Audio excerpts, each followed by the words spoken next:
আসসালামু আলাইকুম। বলছি রেডিও ক্যারা বেড়াতে আমি খবর পড়ছি তারসিরা টিভিতে। খবরটি প্রচারিত হচ্ছে নোয়াখালী বিমানবন্দর অটো স্ট্যান্ড থেকে। প্রথমে শুনবেন বিস্তারিত, তারপর শিরোনাম। अच्छा।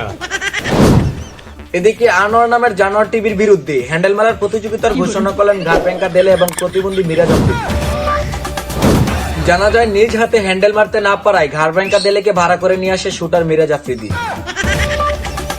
প্রতিবন্ধী ভাতাপ্রাপ্ত নিউজ থেকে জানা যায় আনোয়ার টিভির বিরুদ্ধে দুই প্রতিবন্ধী একসাথে মাঠে নামার হুমকি দেন। বিস্তারিত দেখুন গাঞ্জাখোর রিপোর্টে। বান্দ্রিফা জানোয়ার তোক মেরা জানিতে কাকলাইছে দেলে ভাই আমাদের দেলে ভাই কিনে দেলে ভাই আনোয়ার ঘুরে যান তো আনোয়ার তুই ভাই না নেক্সট কিছু বলা আসতো এই দেখো তুই কি করে এদিকে অষ্টগ্রামে নির্বাচন প্রচারণা জনসভায় শুরু হয় বাংলাদেশ আর নোয়াখালীর যুদ্ধ। মিসাইল নয়, অস্ত্র নয়, নির্বাচনে এজন্য চেয়ার যুদ্ধের আবিষ্কার হয়। বিস্তারিত দেখুন আনোয়ার টিভির জানোয়ার রিপোর্টে।